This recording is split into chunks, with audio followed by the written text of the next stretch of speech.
მაგალითს გავიხსენებდი ძალიან ცნობილს ისეც აი პავლე მოციქულის ისტორიას ხო ავიღოთ ის დაიბადა წარჩინებული ებრაელის ოჯახში ეს ოჯახი ასეთი იყო ასე განათლება მიიღო ფარისეულის სკოლაში და მთელი ეს თავისი ცხოვრება აქტიურად იყო დაკავებული ქრისტიანების დევნით ანუ ეს განსაზღვრავდა მის პიროვნებას და ასეთი იყო მისი ნება მისი სურვილები ხა მე რა ხდება დამასკოსკენ მიმოვალ გზაზე მას გადახდება ასეთი სასწაული ქრისტეს ხმა ჩაესმის და ის კითხვას უსვამს ამის შესახებ რომ რატომ დევნი მე ეხა ეს კითხვა რატომ დევნი მე ამავდროულად იყო კითხვა იმის შესახებ რატომ გსურს შენ რომ მე მდევნო რატომ არის შენი ნება რომ მე მდევნიდე და რატომ არის შენი პიროვნება ისეთი როგორიც არის და ეხა აქ რა ემართება ეს პავლე მოციქულს რომელიც მაშინ სწავლედ იწოდებოდა მას თვალისჩინი წაერთმევა და 3 დღე-ღამის განმავლობაში უგონოდ იმყოფებოდა და ეს უგონო მდგომარეობა ფაქტობრივად ის მდგომარეობა რაც მე ეხლა ვახსენე აი ამ 3 დღე-ღამეში ის ფაქტობრივად მოხდა იმ ცარიელ ადგილას იმ ცარიელ სივრცეში რაღაცა წყდიაჩი სიბნელეში ხო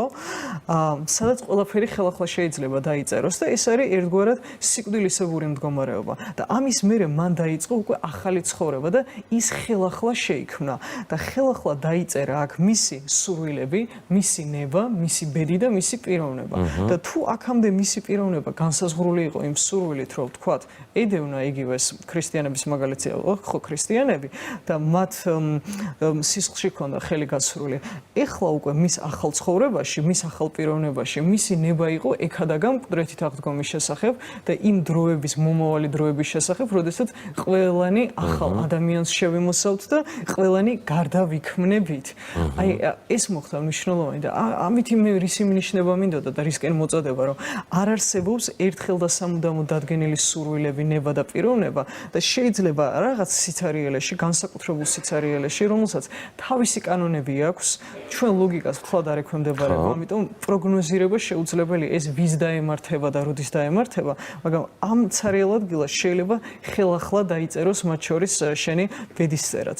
ყოფითი მაგალითიც შემეძლო მე თქვა მე ეხლა ძალიან პროფანული რო გავხადო ჩემი საუბარი. აი ქართველები ვართ ხო ყველანი და საქართველოში ყველაზე ხშირად რა სურვილი გაისმის, რას ვსურვებთ ერთმანეთს. აი მატერიალური კეთილდღეობის შესახებ სურვილი ხო არის რომ ყველა სურს, ყველას უნდა ის ფული კონდეს ხო შესაბამისი ფინანსური კეთილდღეობა და ეს არის არა მარტო სურვილი, არამედ შეიძლება ითქვას რომ ეს არის წადილი, ეს არის ნატურა, ოცნება და ჩვენი ყველას ნება. ხო აი ხა აქ საინტერესოა ეს რაც ვახსენე მე ოცნება, წადილი, ნება, ეს ყველაფერი მონათესავე ცნებებია. და ხშირ შემთხვევაში ჭირს ხოლმე ამათ შორის განსხვავების დაჭერა. მაგრამ მე შევეცდები და არის კი ხო? არის რა თქმა უნდა. აი მარტივად ვიტყვი, რო ავიღოთ მაგალითად ნატურა და ოცნება, ხო? და მე ცალკე რო იყოს სურვილი და ნება. ნატურა და ოცნება ეს ისეთი ცნებებია და ისეთი აზრობრივი ვიბრაციებია ამ ცნებებს, რომ ეს არის უფრო პათეტიკური, უფრო მხურვალი არის, მგზნებარი და თითქოს რეალობას მოწყვეტილია. მაშინ როდესაც ნებას რაც შეეხება, ეს ნება არის აი ყველაზე ისეთი ბასრი, მკვეთრი, გადაჭრითი, გამჭოლი, ეს არის საგნობრივი და ამავდროულად ეს არის შედეგზე ორიენტირებული. და სურვილი, აი დღეს ჩვენ ასეც ვლაპარაკობთ, სურვილი არის ამათ შორის. შუაში არის და თავის ყველაზე ძლიერ და ნამდვილ გამოხატულებაში სურვილი უკვე ნებას ემთხვევა და თავის მხრივ ნება განუყოფელია ქმედებისგან. ანუ შენ როდესაც რაღაცა გნებავს, შენ მოქმედებ კიდეც იმის შესასრულებლად. ანუ მიზნისკენ და ამის საწყისია სურვილი? კი, აი როცა მიზნისკენ მიდიხარ, ზუსტად არის ალბათ სურვილი ნებას ემთხვევა. და აი ისევ ეს ქართველების მაგალითი მინდოდა, აი ყოველთვის ნაცნობი და ისეთი ყოფითი მომეყვანა. ჩვენ შემთხვევაში ხა ჩვენი ნებაც არის, ჩვენი ნება სურვილი მოკლედ ეს კეთილდღეობა ხო მაგრამ მე ასეთი კითხვა მაწუხებს ხოლმე როდესაც ჩემ გარშემო სიტუაციას ვუყურებ როგორ შეიძლება ალბათ თქვენს გაწუხებთ კითხვა როგორ შეიძლება შენი ნება იყოს ის რომ თქვა იყო მდიდარი ან შეძლებული და ამ დროს არ იყო მდიდარი და შეძლებული ეს თითქოს წინააღმდეგობა შეიცავს თავის თავში ხო იმიტომ რომ ნება თუ ქმედებას ემთხვევა და გადაჯაჭვულია რანაირად ხდება ხა ამას მე ასე ავხსნიდი და ასეთ რამეს ვეტყოდი ჩვენს მაყურებელს რომ აქ უნდა დაუსვა შენ საკუთარ თავს კითხვა ან ადამიანმა თავის საკუთარ თავს კითხვა. მე სიმდიდრის მოპოვება როგორ წარმომიდგენი, ანუ მთავარი არის წარმოდგენები და იგივე თუნდაც შენს ბავშვობაში, შენ წარსულში დაბრუნება, იმიტომ რომ შენი ყველაზე ნამდვილი სურვილები იქ არიან დავანებული. მაგრამ იქიდან იწყება ყველაფერი. აი, აქ რა საინტერესო მინდა ვთქვა, რას და როგორ წარმოგიდგენია შენ სიმდიდრის მოპოვება. შენ წარმოგიდგენია ისე რომ შენ ვიღაცა გჩუქნის ამ სიმდიდრეს, თუ შენ წარმოგიდგენია ისე რომ შენ ამ ფულს და სიმდიდრეს თავად გამოიმუშავებ და თავად ხარ შემოქმედი. აი ხშირად პრობლემა ეს არის ხოლმე. ხშირად პირველი ვარიანტია, ანუ ადამიანი წარმოიდგენს, რომ აი თვითონ არის სადღაც, ახლა მე არ მინდა ის გამომივიდეს ხოლმე ირონიულად, მაგრამ სიმართლე შეიძლება სოკრატული ირონიას. წარმოიდგენს ადამიანი, რომ ის არის ფულის წვიმაში და ის დგას მომოდინე და ეს წვეთები უნდა დაეცეს. ასე დროს ის თვითონვე იყენებს თავს ისეთ მდგომარეობაში, რასაც ქვია უქონელის, უპოვარის, გაჭირვებულის მდგომარეობა, რომელიც გარეგან მოწყალებაზე არის დამოკიდებული. და ასე დროს ადამიანს არ შეუძლია ის თქვას, რომ მის სურვილი არ ამისრულდა. ვერ იტყვის, იმიტომ რომ მისი სურვილი იყო თვითონ ეს, ასეთი მდგომარეობა იყო მისი სურვილი. და თუ მოხდა და მან ეს გააცნობიერა, რომ შენ რა ცხოვრებაც ახლა გაქვს, ეგ არის შენი ნება სწორედ, ეგ არის შენი ნება სურვილი. აი ამ მომენტში შენ მოგეცემა შესაძლებლობა, რომ ხელახლა დაწერო შენი ცხოვრება და შენი ნება სურვილი. და ის ამავე კონტექსტში ბერძნულ მითოლოგიაში არის ასეთი რამ. ორი პრინციპია რა და პერსონაჟი ამავდროულად. ერთს ქვია პენია სახელად, რაც არის სიღარიბის პრინციპი და ეს დაკავშირებულია სწორედ აი რაღაც ხელის გაწოდენასთან, ეს უპოვარია და სულ რაღაცას გარედან ელოდება, ასე ვთქვათ. ეგრეთ წოდებულ მათხოვრობასთან არის დაკავშირებული. და მეორე პრინციპს რაც შეეხება, ეს არის პოროსი. ეს სიმდიდრის პრინციპია და ასე ითარგმნება ყველანაირი სიტუაციიდან გამოსავლის პოვნის უნარი. და შენ, როდესაც ხელახლა დაწერ შენ სურვილებს და შენს ნებას, შენი გარდაქმნის კვალად, შენ უკვე შეგიძლია რომ აი შენი სურვილი სიმდიდრის მოპოვებასთან დაკავშირებით მიუერთო და დაუკავშირო არა პენიას, რაც არის ხელის გაწოდენა და ასე შემდეგ, არამედ ის დაუკავშირო პოროს, დაუკავშირო კრეატიულ გადაჭრას, შემოქმედებითობას, კრეატიულობას, ხო? და ასეთ შემთხვევაში შენ უკვე მართლა მდიდარი შეიძლება გახდე და თვითონ იყო შემოქმედი შენი საკუთარი სიმდიდრის. და ეხლა რაც ჩანდა აი ამ ჩემ სიტყვაში, ასე ვთქვათ, პასუხში, ეს იყო გვაქვს სურვილები, გვაქვს ნება და მე ვამბობ, შენი ცხოვრება არის შენი ნება, შენი ცხოვრება არის შენი ქმედება, მაგრამ ეს იმას არ ნიშნავს, რომ აქედან შენ ვერ გამოხვალ, ამას თავს ვერ დააღწევ, არამედ ყოველთვის შეიძლება რომ რაღაცეები ხელახლა დაიწეროს და ჩაიწეროს. ну არ არის რა ერთხელ და სამუდამოდ მოცემული სურვილები. შენი ცხოვრების განვითარების კვალდაკვალ შეიძლება შენი ნება სურვილი შეიცვალოს, ანუ შენ გარდაიქმნა და შენი სურვილებიც გარდაიქმნა. მე ხო გავაჟღერე ჩემ დღიურში რა სურვილიც ეწერა ხო? კი და ეს სურვილი ჩემი წარმოდგენები ასეთი იყო, აი წარმოდგენებს რომ დავაკვირდეთ, რომ ჩემს წარმოდგენაში ამის მიღწევა დაკავშირებული იყო აუცილებლად რაღაცა ტანჯვასთან, დაკავშირებული იყო მსხვერპლის გაღებასთან და დაკავშირებული იყო შესაბამისი საფასურის გადახდასთან. ეხლა მე ჩემ ცხოვრებაში რო ავიღოთ, ეხლა ჩემი რაღაც აწყო მოცემულობა. როდესაც მეტნაკლებად ანუ რაღაცნაირად სრულდება, ხო? შენი ნება. ყოველ შემთხვევაში იმ ნებას ცხოვრობ შენ.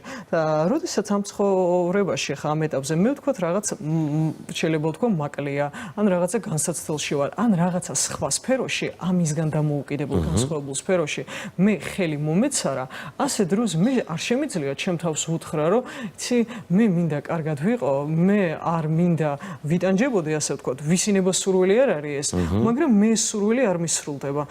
ეს არ იქნება სიმართლე, იმიტომ რომ სწორედ შენი ნება სურვილი იყო ეს. ანუ ეს მსხვერპლი გაგიღო რაღაცის საპირწონეთ, ან რაღაცისთვის, ხო?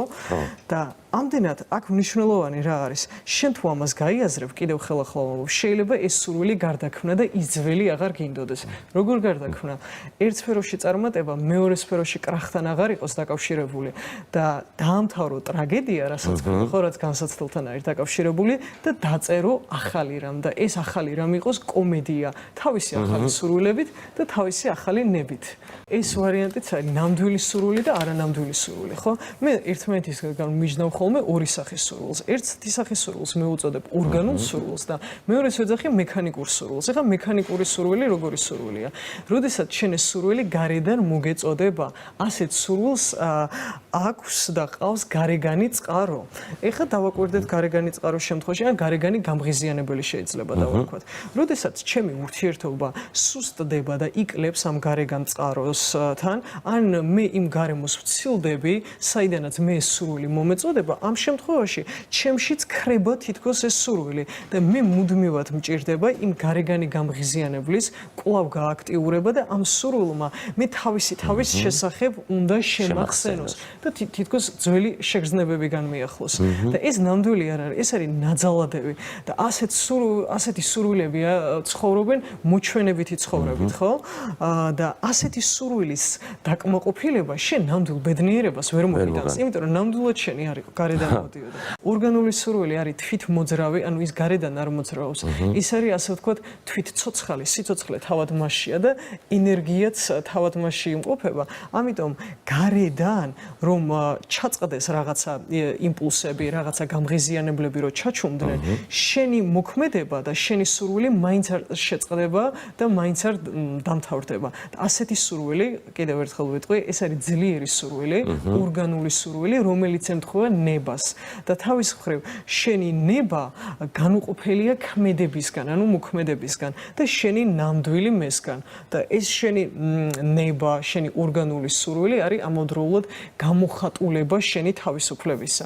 როდესაც შენ იღებ რაღაცა შემოთავაზებას, ხო?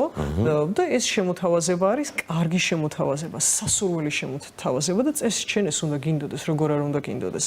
და მეც ჩემ ცხოვრებაში წლების წინ მქონდა ასეთი სასურველი შემოთავაზება, ყველასთვის სანადირი და სასურველი, რომელიც შეიძლება ითქვას, რომ აუცილებელი არის შენი ინტელექტუალური პიროვნული განვითარებისთვის, შემდეგ კარიერული წინსვლისთვისაც დაგეხმარება. და როდესაც ვტრიალებდი ხოლმე მე იმ გარემოში, რომელიც მინერგავდა ამ სურვილს და რომელი გარემოც გაჟღენთილი იყო ამ სურვილით, ისე ვიყავი, მეც მინდოდა, მეც მსურდა ეს და თითქოს ღრუბელივით ვიწოვდი ამ სურვილს, მაგრამ როგორც კი მარტო დავრჩებოდი, ყველანი ვრჩებით მარტო საკუთარ თავზე. მაშინ აღმოვაჩენდი ხოლმე, რომ ეს სურვილი ჩემი სურვილი არ არის, ეს ხვისი სურვილია, ეს საყოველთაო სურვილია და მე უკვე დგები ადამიანი იმ გადაწყვეტილების წინაშე, რომ შენ რა უნდა აირჩიო, ხო? სხვისი სურვილები, საყოველთაო სურვილები აასრულო, თუ შენი სურვილები აისრულო. და ისეთი საფრთხე იყო, რომ თუ სხვის სურვილს, იმ საყოველთაო სურვილს შენ არ აასრულებ, შეიძლება ყველამ ასეთი რამე თქვას, თუ ის თან სასურველია, მაგრამ ის რა გიჟია, ამას რო არ აკეთებს და ასე ვთქვათ, შენ შეიძლება გაირიყო, ხო? ან შეიძლება გახდე ყველასათვის მოსაწონი, ხო? თუ აასრულებ. თუ აასრულებ, ნამდვილად გახდები, მაგრამ შეიძლება შენი საკუთარი თავი დაკარგო. და მე პირველი გზა ავირჩიე და ეგ გზა არც მინანია, ასე ვთქვათ, და ამ პირველ გზაზე და იქამდე იმ სურვილამდე ჩემი თვე მივედი, ეს არის მნიშვნელოვანი. ეს იმას კი არ ნიშნავს, რომ ის სურვილი დაკარგე, უბრალოდ შენი თვე მიხვედი.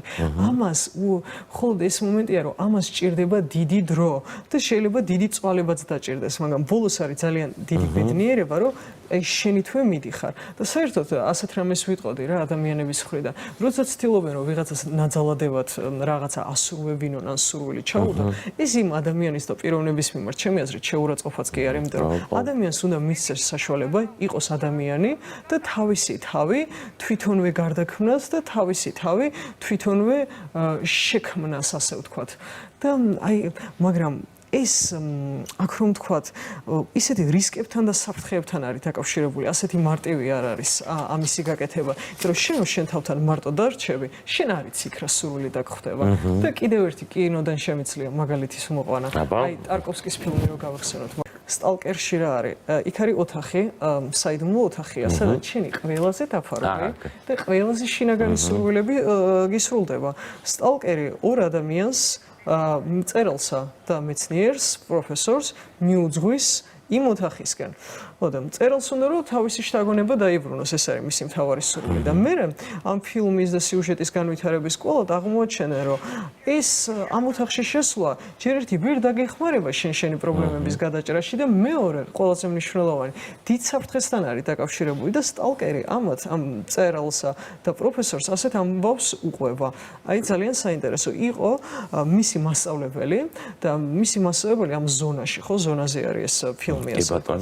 ამ ზონაში ყოფნისას თავისი სიხარბის გამო ასე ვთქვათ დაკარგა თავისი ძმა და მე მოხვდება ამ ოთახში, ამ საიდუმლო ოთახში და ის ამბობს, რომ ჩემი სურვილია რომ ჩემი ძმა დავიბრუნო, იმიტომ რომ თავს დამნაშავედ მიიჩნევს თავისი ძმის სიკვდილის გამო და რეალურად თავის ძმას კი არ იღებს, არამედ იღებს სიმდიდრეს. ანუ ეს ადამიანი აღმოაჩენს, რომ ყველაზე მეტად რაც მინდა სიმდიდრე არის და არა ძმის დაბრუნება და აქ ის სუიციდით ამთავრებს თავის ცხოვრებას, ანუ ის ვერ უძლებს თავის ნამდვილ სურვილს. თავის ნებას სურვილს და აი აქ ახლა რაღაცას ვიტყოდი რომ იმისი შეიძლება ისეც იყოს რომ შენ კონდეს ცუდი ცხოვრება აი ტანჯული და უბედური ცხოვრება და სწორედ ის ცუდი ცხოვრება იყოს შენი ნება და სურვილი და შენ თვითონაც არ იცოდე რომ შენ ეგ გინდა ანუ ეს არის შენი მთავარი ნება და სურვილი და აქ ამ ადამიანს ამ სტალკერში ხო რომელმაც სუიციდით დაამთავრა ცხოვრება შანსი ქონდა როდესაც ეს თავისი სურვილი გაცნობიერა რომ აი სიმდიდრე არის შენი ნამდვილი სურვილი მას ქონდა შანსი გამოღვიძების და იმისი შანსი ქონდა რომ აი ამის წინაშე დამდგარს პირისპირ დამდგარს შეეცვალა თავისი აზრი და ფიქრი აი ბერძნულად ამას მეტანოია ქვია რაც სინანულთან არის დაკავშირებული ასე თარგმნით ხოლმე შეეცვალა თავისი აზრი და ფიქრი და გარდაქმნილიყო დიახ და მთავარი სწორედ შეგვიძლია ვთქვათ რომ ეს არის ხო ანუ ადამიანმა უნდა გაუსწოროს და თვალი თავის ნამდვილ სურვილს და ამის შემდეგ მიეცემა შანსი მას რომ საკუთარი თავი ხელახლა დაბადოს ბოლოს მამარდაშვილის სიტყვები დავამთავრებდი ის ამბობს ასეთ რამეს რომ ადამიანის სამყაროში ერთადერთი არსებაა რომელიც მუდმივი ხელახალი დაბადების მდგომარეობაში იმყოფება და ის ეხება ყველაფერს შენ ნებას შენ სურვილს ქმედებას და ცხოვრებას